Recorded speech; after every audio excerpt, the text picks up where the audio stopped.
So I'm writing a little bigger on here, but in this video we're going to talk about Schumpeter and creative destruction, also a little bit of the basics of Austrian economics.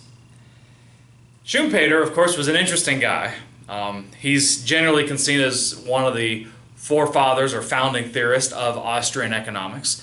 He and people like von Mises, Hayek, Lachmann, and some of these individuals. And of course Schumpeter, like some of the others, happened to be Austrian. I believe he was at the University of Vienna. And of course during the 1930s you have the rise of the Third Reich, and a lot of these intellectuals left Austria and they moved to various institutions in the US and the UK, and Schumpeter actually moved to Harvard. Of course, some interesting stories about Schumpeter is, I don't know if this is true exactly, but the story they say is that before he died, his last words were, "I was a great economist, I was a great lover, and I was a great horseman." Oh, wait, I was actually only good at two of those things. I'll let you figure out which they were. And then he exhaled his last breath and died. I don't know if that's true or not, but that's what I've heard. I also heard that he challenged the librarian at Harvard University to a duel, some sort of a dispute over lending privileges. Again, kind of a little interesting tidbit. But Schumpeter, and most of you who take entrepreneurship anywhere you go, will kind of get a discussion of the theory of creative destruction in your entrepreneurship 101 classes. Okay. Schumpeter describes where entrepreneurs destroy an existing equilibrium, and then they create something new in the aftermath of that equilibrium that's destroyed, and that is the process of entrepreneurship. That is how entrepreneurs make their money. And let me just kind of draw it out a little bit for you. Hopefully this will be a helpful illustration of how I've always tried to explain creative destruction.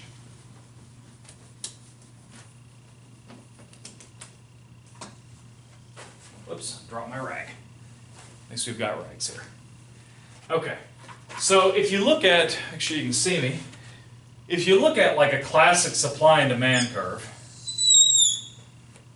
sorry about that, I know that was probably loud on your monitors at home.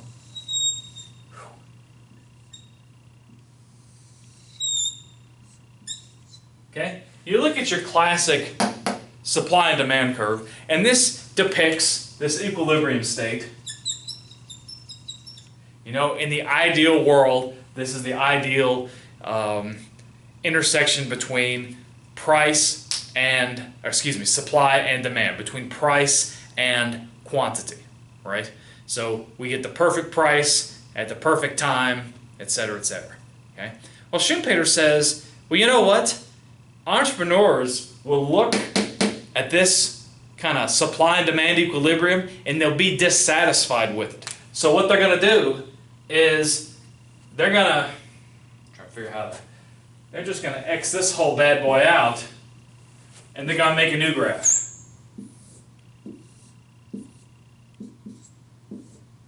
With a new set of prices, a new set of quantities, in such a way that better matches their worldview, right? And in a way that they can find some sort of an opportunity to make a profit. Okay? I always kind of compared it to, I don't know if any of you have seen The Matrix, so I apologize for the corny 1990s movie references, but you think of Neo, right? And Morpheus offers Neo a choice. He gives him a red pill or a blue pill, right? And if he takes the blue pill, he can function within somebody else's set of rules, right? But he can take the red pill and make his own rules along the way. This is how I always understood creative destruction. If I were to give an example of a popular entrepreneur who used creative destruction, I would think of individuals like Mark Zuckerberg, right?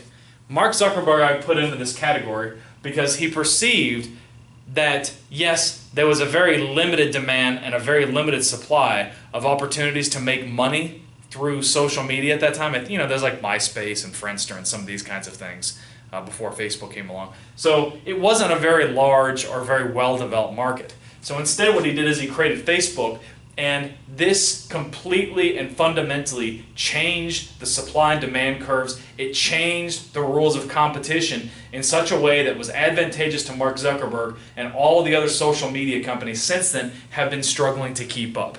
That's an example for me of creative destruction in action. Now, one of the main critiques of Schumpeter that I think we hear an awful lot of is that he indicates that socialism can work.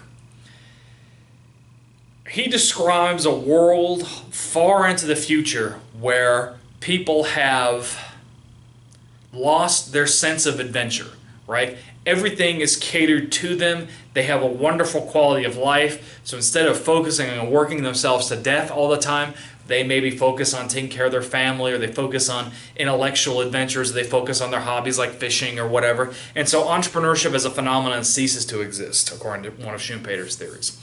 And this has gotten a lot of flack. This is one of his main criticisms. I don't think this is a real criticism, and let me tell you why. Yes, I believe that in the U.S., we have a very, very deep hunger, and I think that's why entrepreneurship is so successful in America. There's this desire to always do just a little bit better for yourself, okay? And so for that reason, I think people will always be hungry for more entrepreneurship, for more innovation, to do just a little bit better. However, you think about some countries that are, and I'm not trying to politicize here, okay? I'm just giving you my personal interpretation. Feel free to disagree with me. If you do, post in the comments below. But you look at some heavily socialized countries. I don't want to use the word socialist, but socialized countries. I think about, for example, when I lived in France.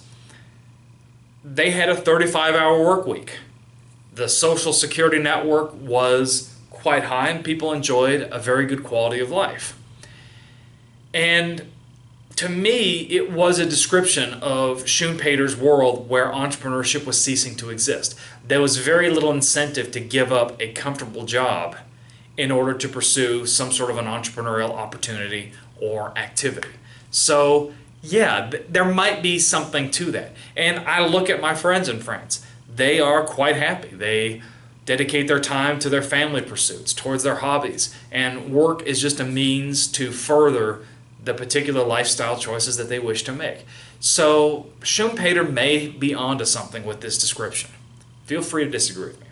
Another criticism that some people have of Schumpeter is he describes entrepreneurs as these heroic individuals. These are the Mark Zuckerbergs, the Steve Jobs, these people who say, no, this supply and demand curve is not good enough for me. I want to create my own, and I can do it because I'm smart enough, strong enough, intelligent enough, daring enough, blah, blah, blah, blah, right? Well, there's a few criticisms that you can come up with regarding heroic entrepreneurs.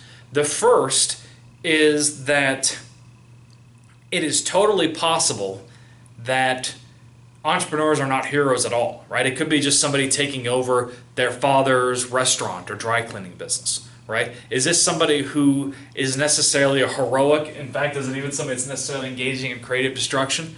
Not really. Okay? So this is maybe not the best example of Schumpeterian entrepreneurship, but by our contemporary definitions, it's very much entrepreneurship, right?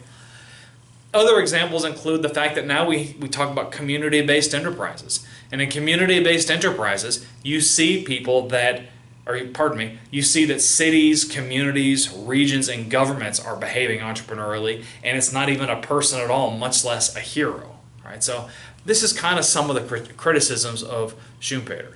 And the funniest part about it is Schumpeter was really an economist, right?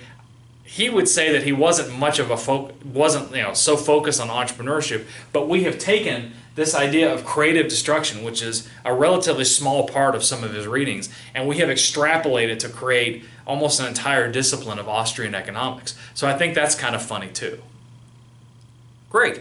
So hopefully you enjoyed this very, very brief description of Schumpeter. In the next video, we're going to talk about the contributions of Israel Kirzner. If you like this video, make sure you click down below to subscribe, leave me a comment. I'll respond within 24 hours or so. Definitely appreciate the thumbs up, and I'm looking forward to seeing you in my next video.